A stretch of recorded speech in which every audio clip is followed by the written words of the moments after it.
ओम नमः शिवाय। शिवजी सदा सहाय। ओम नमः शिवाय। गुरुजी सदा सहाय।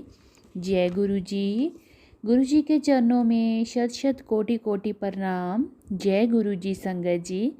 आज गुरुजी की कृपा से मैं गुरुजी की किताब दिव्य आभा, जो हमारे लिए सबसे बड़ा गुरु ग्रंथ है, पढ़ने जा रही हूँ।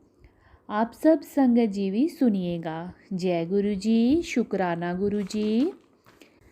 शोक संतप्त परिवार का उद्धार।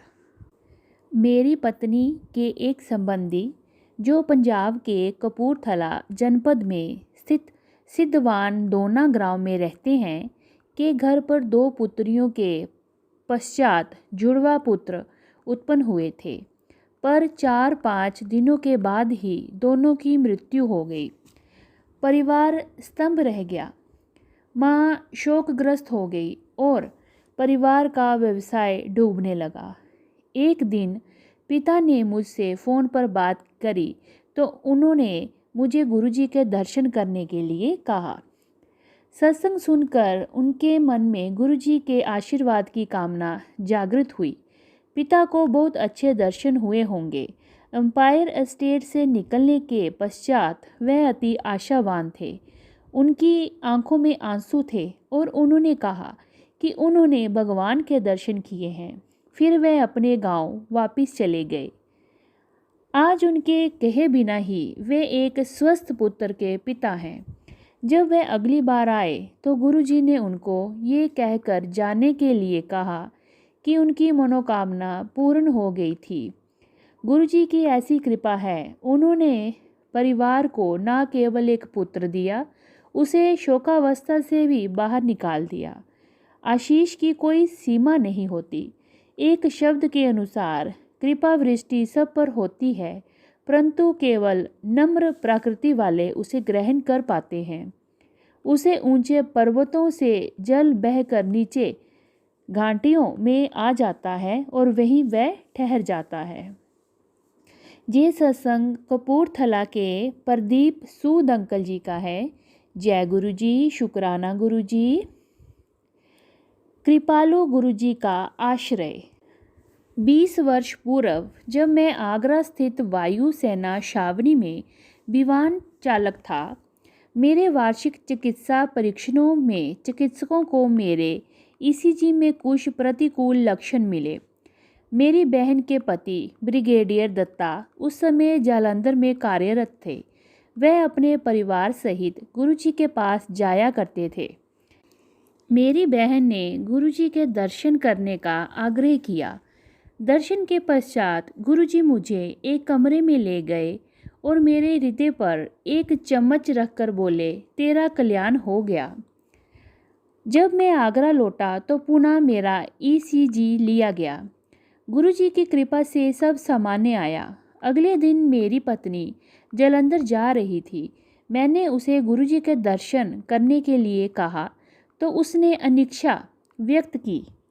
जब वह गुरुजी से मिली तो उन्होंने उसे कहा कि आगरा में तो वह उनके पास नहीं आना चाह रही थी।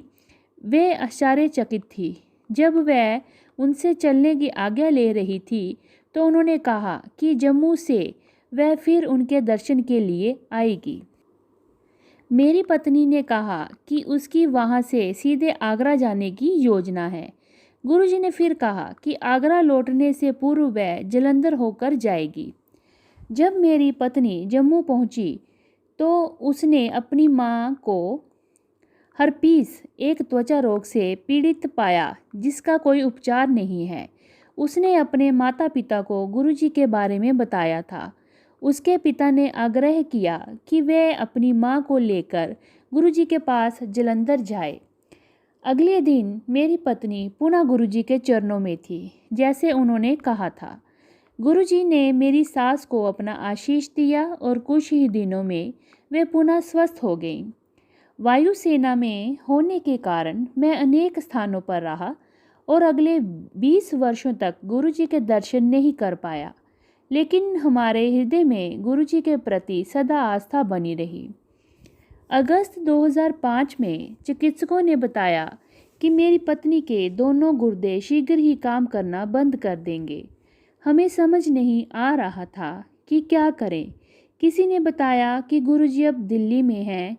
हम में आशा जागृत हुई और उनकी कृपा से सब ठीक हो जाएगा। अतः 20 वर्षों के पश्चात जब हम गुरुजी के पास पहुँचे तो उन्होंने मुझे मेरे नाम से संबोधित किया। मैं अचंभित था। उन्होंने कहा कि उनको मेरी पत्नी की स्थिति का ज्ञान है और ताम्र लोटा लाने के लिए कहा। अगले दिन जब हम लोटा लेकर पहुँचे तो उन्होंने मेरी पत्नी को आशीर्वाद देते हुए कहा, तेरा कल्याण हो गया। उस दिन से वह स्वस्थ हो रही है। अगस्त 2004 में उसका क्रिएटिनिन की मात्रा 7.2 थी, जो 10 माह में घटकर 5.1 रह गई है। हमें पता है कि ये गुरुजी की कृपा से संभव हो रहा है। मुझे विश्वास है कि हमें सदा उनका आशीर्वाद मिलता रहेगा।